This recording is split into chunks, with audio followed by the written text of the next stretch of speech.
بچپن سے سنتے چلے آ رہے ہیں کہ کوئی دیوار ہے، یاجوج ماجوج اسے زبان سے چاٹ رہے ہیں، یعنی یہ اتنی دلچسپ کہانی ہے، یہ موضوع اتنا دلچسپ ہے کہ 10 طرح کی کہانیاں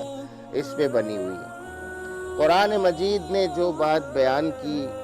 وہ بس اتنی ہے کہ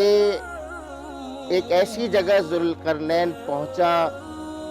جہاں کی آبادی کے لوگوں نے ذکر کیا کہ ایک ایسی بدماش قوم ہے جس نے ہمارے لیے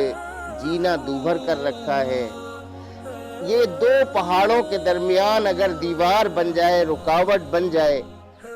تو ہمیں ان کی عذاب سے، ان کی دہشت گردی سے نجات مل جائے۔ اور ذوالقرنین نے کہا کہ ٹھیک ہے، میں کوئی ٹیکس نہیں لیتا تم صرف محنت سے میری مدد کرو۔ بس یاجوج ماجوج کے بارے میں اس سے زیادہ قرآن مجید بات نہیں بتاتا، اس سے زیادہ بات بتانے کی قرآن مجید کو ضرورت نہیں۔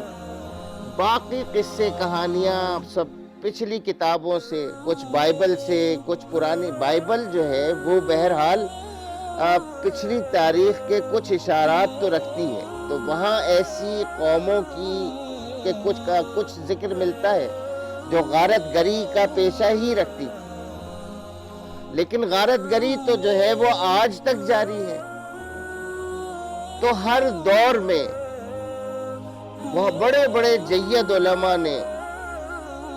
بعض قوموں کو یاجوج اور ماجوج قرار دیا ہوا ہے، یعنی صدیوں پہلے بھی یاجوج ماجوج آ چکے ہیں علماء کے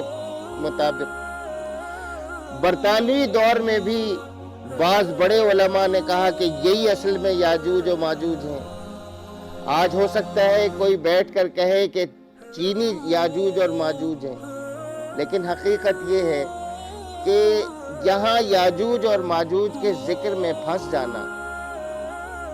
کوئی اچھی بات نہیں ہے۔ ہمیں اپنے بچپن سے یاد ہے کہ یاجوج ماجوج ہیں جو دیوار چاٹ رہے ہیں، اور بس وہ دیوار چاٹتے ہیں، شام ہو جاتی ہے اور دیوار پھر کھڑی ہو جاتی ہے۔ کاش اس طرح کی باتیں جو ہمارے دلوں میں بچپن سے بٹھائی ہوئی ہیں، توحید کے بارے میں، آخرت کے بارے میں، اور محمد صلی اللہ علیہ وسلم کی سیرت کے بارے میں یہ رٹائی ہوتی، یہ پڑھائی ہوتی، اس کی طرف تو توجہ نہیں ہوتی۔ لیکن یاجوج ماجوج کون ہوں گے ان کی طرف بہت زیادہ ہوتی ہے، پھر اس سے کہانیاں بنتی ہیں۔ یہ ساری متشابہات ہیں،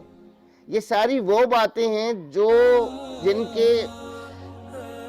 اس میں بیان میں شبہ ہو سکتا ہے، مشتبہ ہو سکتی ہیں، اور محکمات جو بالکل 2 اور 2 4 کی طرح سے واضح چیزیں ہیں ان کی طرف توجہ کرنا، کیونکہ وہ عملی زندگی سے متعلق ہیں۔ یاجوج ماجوج کے بارے میں کوئی نہیں پوچھے گا آپ سے